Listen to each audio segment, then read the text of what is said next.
9h04, estamos de volta com o Jornal da Batovi, mais uma vez, mais um bloco. E a partir de agora, no Jornal da Batovi, mais um convidado chegando. Conversamos a partir de agora com Vanderlei Jobim, cineasta. E o nosso assunto de hoje, as filmagens, os preparativos e o enredo do novo filme com atores e produção gabrielense. Trilhando as margens da visão. Bom dia, Vanderlei, seja bem-vindo ao Jornal da Batovi. Bom dia, Gilberto. Bom dia, Cláudio Moreira. Bom dia aos ouvintes da Rádio Batovi. Quero dizer que é um prazer imenso estar aqui hoje para poder falar um pouco, sobre esse projeto maravilhoso que a gente construiu. Um projeto que vem sendo trabalhado há uns 2 anos atrás já, a partir do momento que a gente teve a aprovação no edital da Lei Aldir Blanc, que foi patrocinada pela Prefeitura Municipal de São Gabriel, com verba federal, e que nos proporcionou trazer esse tema que eu acredito, na minha visão, é muito importante, porque até eu deixo uma pergunta aqui para vocês. Você saberia hoje a quantidade de pessoas com deficiência visual no Brasil e no Rio Grande do Sul? Você saberia como ajudar uma pessoa com deficiência visual se encontrando na rua?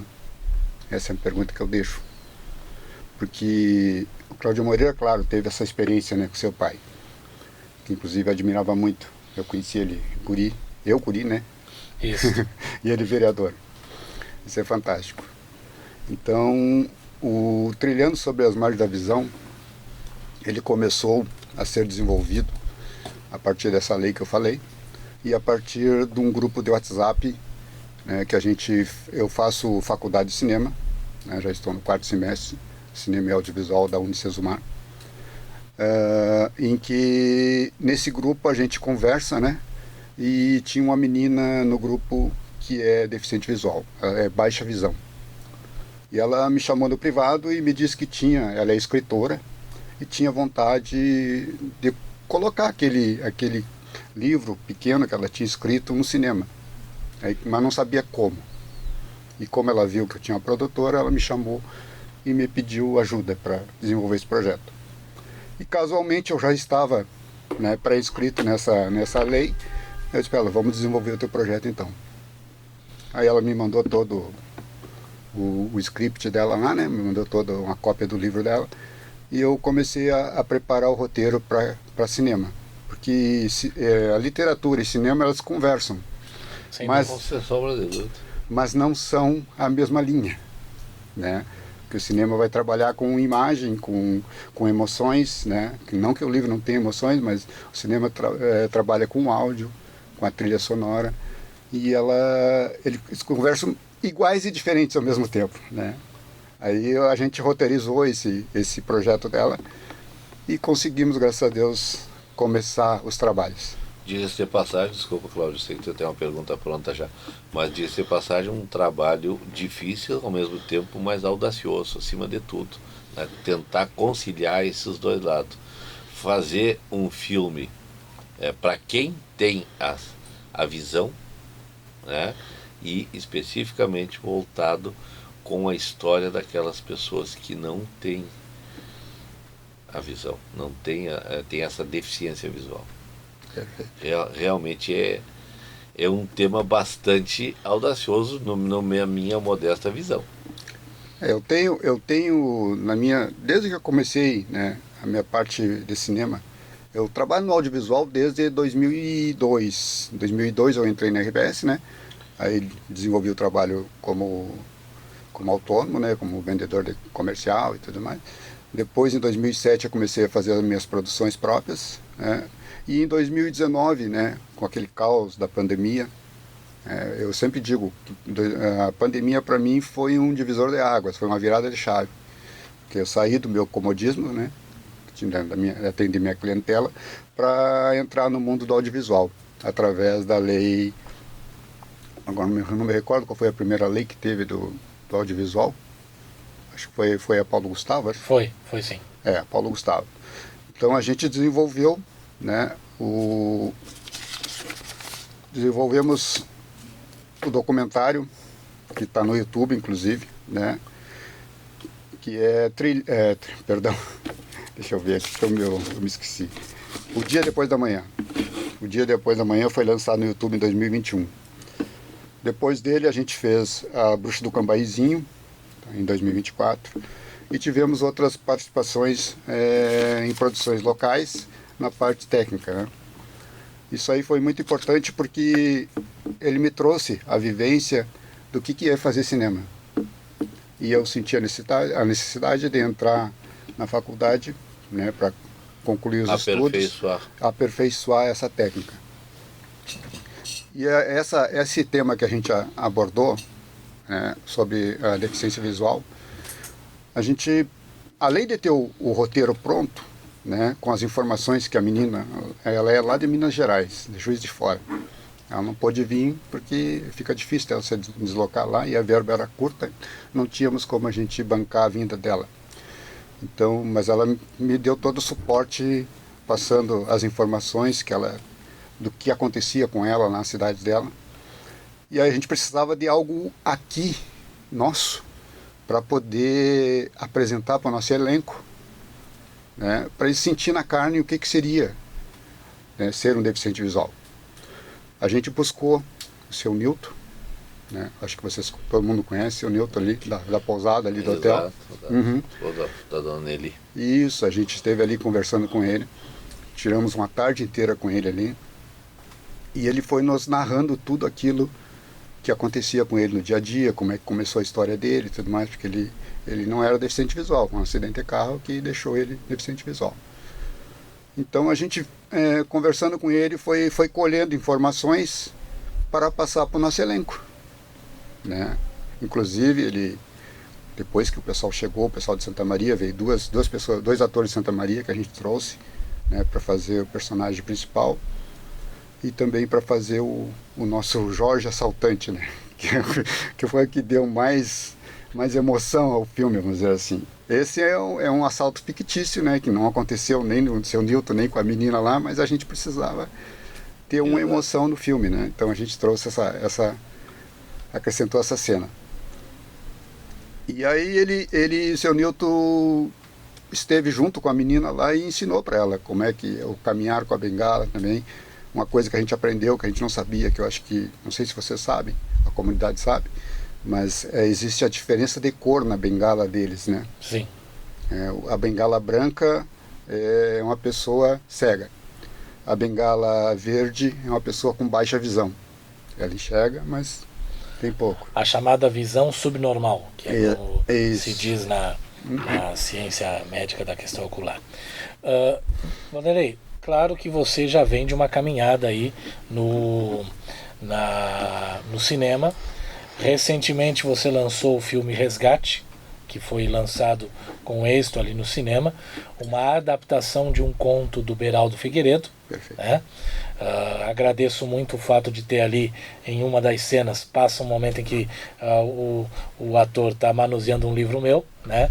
O Sementes de Vitória, e eu também ressalto que muitos atores gabrielenses fizeram parte daquela produção, e agora mais essa produção ambientada em São Gabriel novamente, com gente daqui novamente, trazendo uma história que remete a que precisa ter uma sensibilidade muito grande para poder transmitir para a tela, transmitir para a pessoa que está assistindo a questão da deficiência visual, que é um desafio tanto para a pessoa que tem a deficiência, quanto para a família, para quem convive, enfim.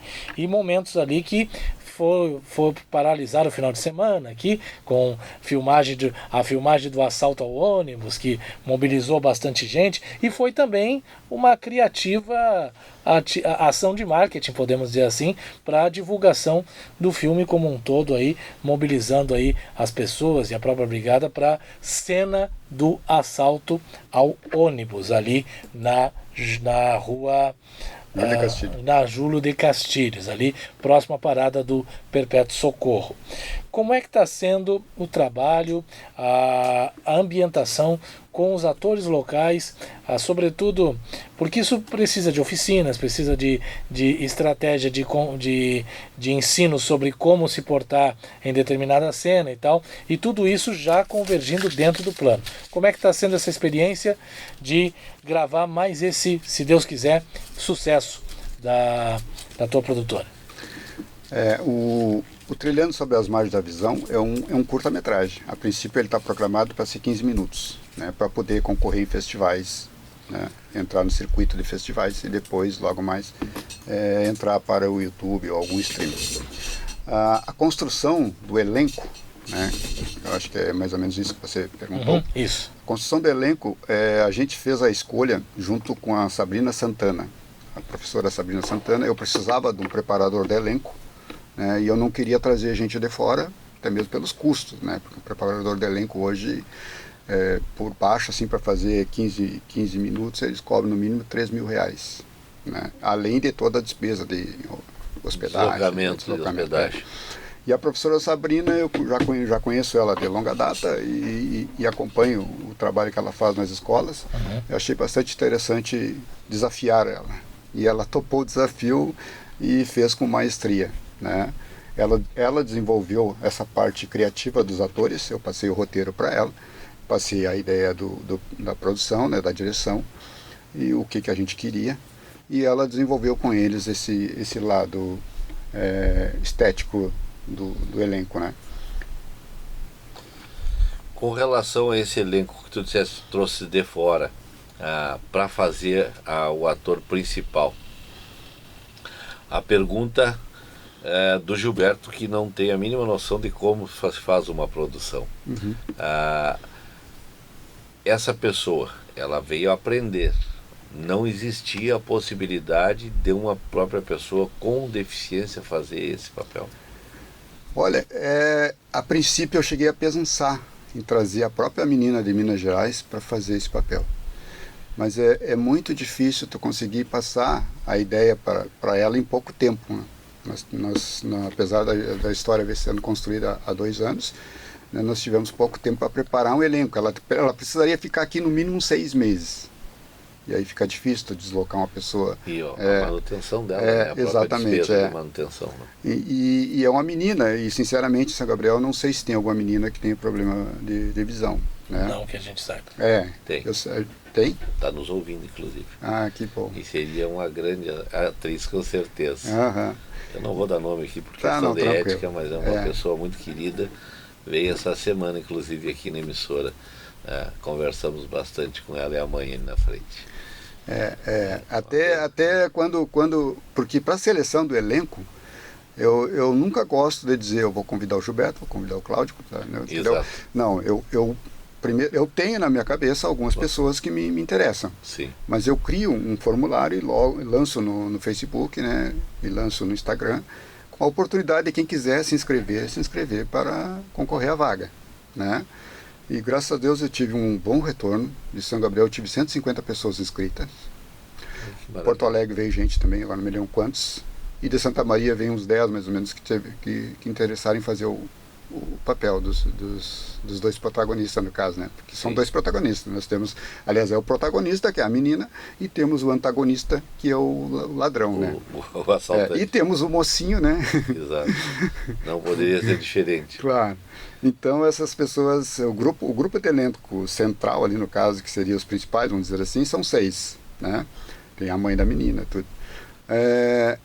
E aí nesse formulário eu peguei o nome das pessoas e fui vendo mais ou menos o que se encaixava dentro do perfil, porque a gente tem que construir um perfil do ator. Correto. E também de acordo com o personagem, né? Exatamente, o personagem. Então tem que ver como é que está escrito no roteiro para não fugir muito. A gente adapta. O roteiro a gente mexe até na hora da gravação, né? Sim. Se inclui cena, se tira cena.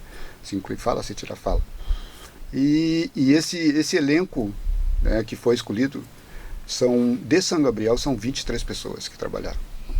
23 pessoas que a gente gerou renda. E todos eles receberam. vão receber ainda, ainda estamos pagando. Essa é uma das questões que eu ia fazer agora, já que tocou no assunto, vamos antecipar então, com relação a essas pessoas que trabalharam. Obviamente que tu tem dentro desse projeto da Lei Aldir Blanc, tu tem um valor estipulado para o pagamento dos cachês dos atores que vão participar. Perfeito. Tá? Todos eles, após a conclusão, após chegar dessa verba, vão ter esse retorno. A verba já chegou, né? Já chegou. Já chegou. A gente já está, inclusive, fazendo os pagamentos. Desde ontem a gente já começou a fazer os pagamentos. Né? Eles vão mandando o Pix dele, a gente vai fazendo o pagamento para cada um, né? E mandando o comprovante.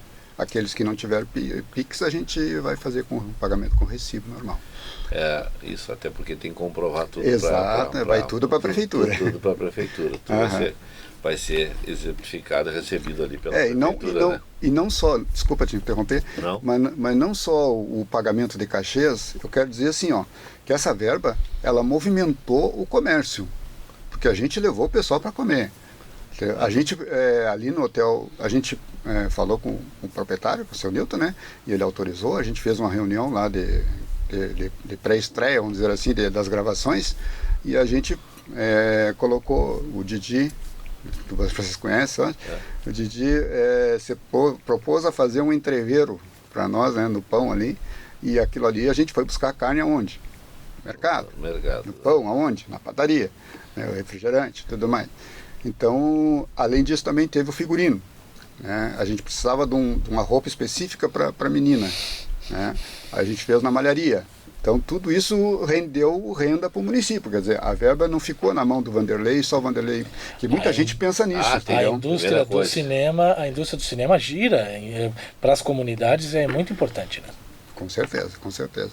Então, isso aí é bom até que a comunidade fique sabendo que todo produtor ou diretor que recebe uma verba, o dinheiro não fica só para ele. Ele até porque tu tem que prestar conta de tudo discriminado, né? Com tu só certeza. Foi aprovado esse projeto porque tu fez um relatório, uma discriminação, e depois de fim da verba tu tem que comprovar. Prestação de contas. Prestação de contas total. Está previsto aí cachê dos atores, todo o material que tem que ser confeccionado, tudo isso está gasolina, tudo, entendeu?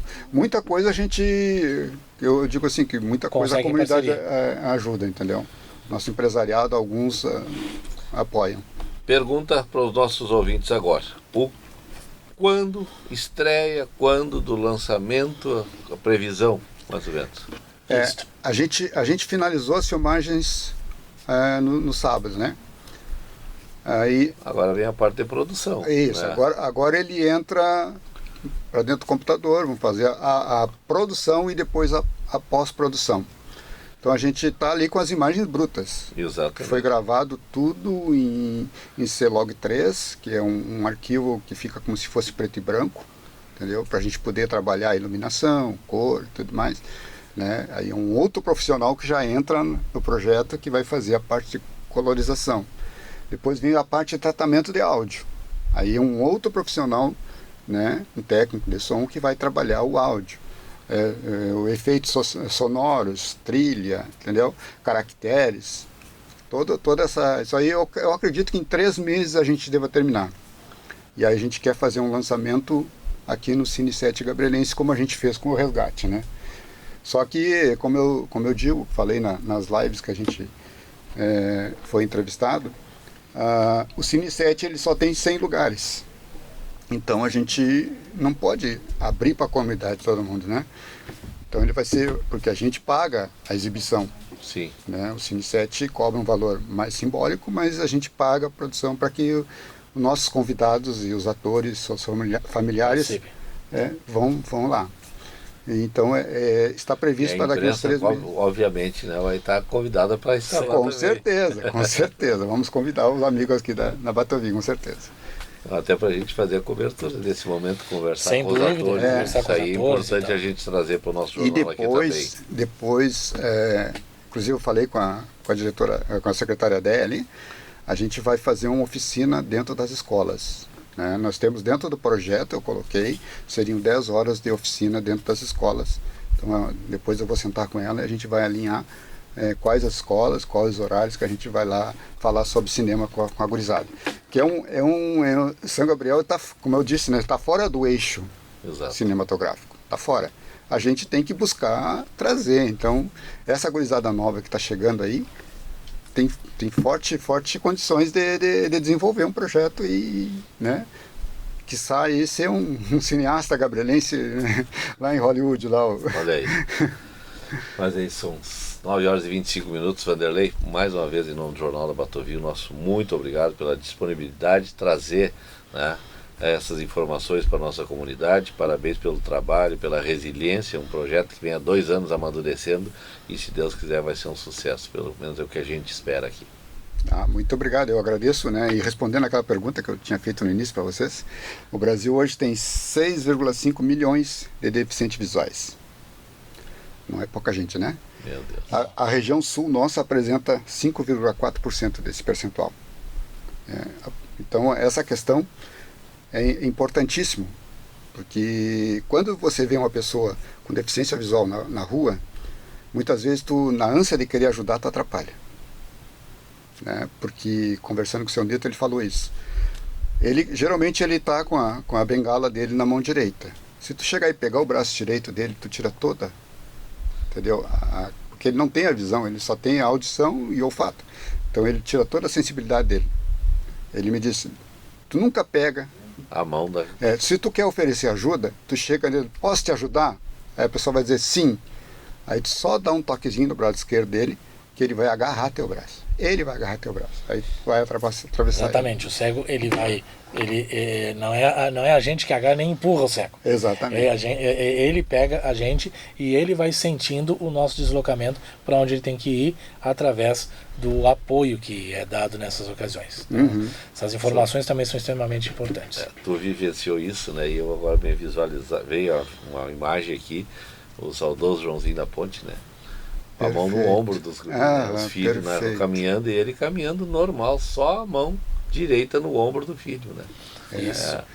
Outro detalhe importante também é uma coisa que não seria só para a pessoa com deficiência visual, mas é a questão do pessoal levar os cachorros para a calçada, para fazer essas necessidades ali e não juntar. Isso aí para eles é terrível também. Imagina.